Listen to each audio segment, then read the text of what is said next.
A one-club player is something rarely seen in football, but those who have that title are held in the highest prestige. In English football, there are few players more loyal than Jimmy Armfield. The right-back played for Blackpool 627 times, becoming beloved among the all-time greats at Bloomfield Road. He won one solitary honour in his playing career, but it happened to be the greatest one of all. This is a story of Jimmy Armfield, Mr. Blackpool.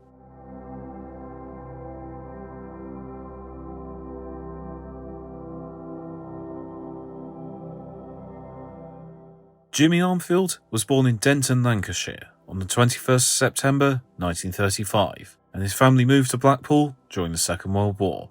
He grew up watching Blackpool at Bloomfield Road, developing admiration for his future teammate, Stanley Matthews. He spent much of his youth kicking a ball about on the street and received an offer to study economics at the University of Liverpool, but football would steal his heart. He was spotted by Blackpool manager Joe Smith scoring 4 goals in a practice match and was invited for a trial at the club. Following his completion of school, Jimmy Armfield would join Blackpool at the age of 17. It was the start of a beautiful friendship. In December 1954, he would make his debut in a game against Portsmouth. The right-back was run ragged as Pompey won 3-0, but Armfield said it made him realise how much he needed to learn. It was a tough lesson, but would help him improve. Armfield formed a partnership with Stanley Matthews on the right-hand side. The Bloomfield Road faithful grew to love Armfield for his adventurousness, and he soon sealed his spot in the side. He helped Blackpool reach a club record finish of First Division runners-up in 1956, and despite being linked to the likes of Manchester United and Liverpool,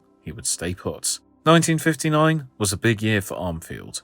As well as winning the Young Player of the Year award, he also received his first cap for England. He was deployed at left-back for the 2-0 defeat away to Brazil, and would quickly establish himself in white too. He would hold the captain's position at Blackpool for 10 years overall, and would captain England on 15 occasions. He had the armband for England at the 1962 World Cup. Although the Three Lions would lose to Brazil in the quarter-finals, Armfield was widely hailed as the best right-back in the world. By this point, Stanley Matthews had left Blackpool, but Armfield remained there and would continue to lead at Bloomfield Road. He scored his first goal for the club in the 59-60 season, but in 1964 suffered a misfortune. He experienced a groin injury on the last game of the 63-64 campaign, and in his absence, Fulham's George Cohen made the right-back spot his own. Armfield struggled to get a look in for England after this, playing 2 warm-up matches for the 1966 World Cup, but suffered a toe injury against Finland.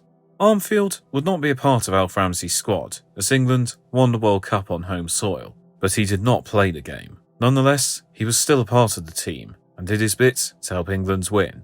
And in 2009, a campaign saw Armfield, as well as all the other members of England's squad not in the starting lineup for the final, receive winners' medals in honour of their contribution to the team. Jimmy Armfield would never play for England again, and suffered relegation with Blackpool in 1967. Fortunately, the Tangerines were promoted back to the top flight in 1970, ensuring Armfield's last campaign would be in the First Division. He received a testimonial match on his 35th birthday, and his final appearance for the club came against Manchester United in front of around 30,000 supporters at Bloomfield Road. It would be a Tangerines' last top-flight appearance for nearly 40 years. Armfield fought his way back from injury to play in the game. Jimmy Armfield retired from football as a one-club man, making a grand total of 627 appearances for his boyhood club, scoring 6 times. He won one solitary honour in his entire career, and that honour was the World Cup. After retiring, Armfield was advised by Matt Busby to go into management. He made a short journey to Bolton to take over there, and won the 3rd Division with them in 1973. His next job was a seemingly impossible one. In 1974, Jimmy Armfield took over as manager of Leeds. He was walking into a mess. Don Revie had left the club to take over England that summer and was replaced by Brian Clough. Clough had made no secret of his contempt for Revie and tried to tear everything up and build the club in his own image. However, with the players seeing Revie as a father figure, this did not go down well. After a tough start to the season, Brian Clough was sacked 44 days into the job. It was Armfield's role to be the calm after the storm. Upon arriving, he supposedly said to the talented squad, "What the hell are you doing near the bottom of the league?" While he suffered defeat to Chester in the League Cup early on, Armfield chose an unconventional method to rebond the players. he came up with the idea to stage a pantomime starring the Leeds squad to raise money for a testimonial fund of club legend Paul Reaney. A production of Cinderella with Billy Bremner as Buttons sounds like a catastrophe, but it brought the team together and helped put smiles back on the faces of the squad. Armfield allowed the players freedom unlike Clough, telling them that they knew their jobs, and form improved as the season went on, and Armfield would end up doing something Don Revie was never able to do: take Leeds to a European Cup final. Leeds knocked out Zurich, Utrecht, Anderlecht and Barcelona to reach the final in Paris, where they faced holders Bayern Munich. Leeds played well, having the better chances, but the game was rife with controversy. Peter Lorimer thought he had given his side the lead in the 62nd minute, but after the referee spoke to his linesman, he disallowed the goal for offside. The decision caused Leeds supporters to riot in outrage. Leeds also had strong penalty appeals ignored, and Bayern scored twice through Franz Roth and Gerd Müller to win their second consecutive European Cup. Leeds had sadly been unable to win the biggest prize of all, and the game is still seen as a huge injustice to this day. Armfield would remain at Elland Road until 1978.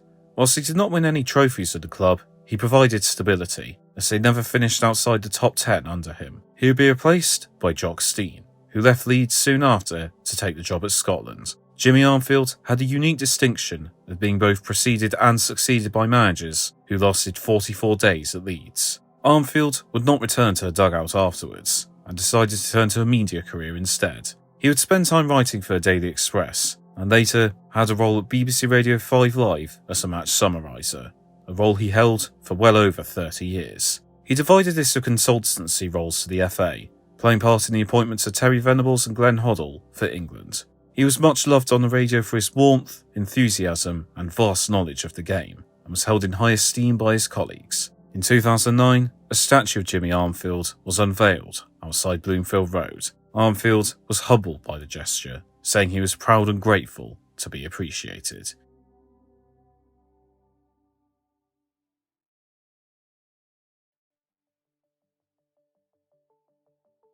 Jimmy Armfield died on the 22nd of January 2018 at the age of 82, after many years battling cancer. Tributes poured in following his passing, with him being recognised as a gentleman and a legend. His funeral procession was paraded around Bloomfield Road so that he and his home could bid farewell to each other. Jimmy Armfield was a truly unique figure. Beloved everywhere he went, he gave his life to Blackpool when he could so easily have gone elsewhere, and steadied the ship at Leeds when they were in a stage of turmoil. A key part of England's golden era, he is one of the greats of English football, and must be remembered as much. He was a man who lived and breathed football, and gave such an incredible amount to the game, and football certainly found the right way to reward him with a World Cup winner's medal.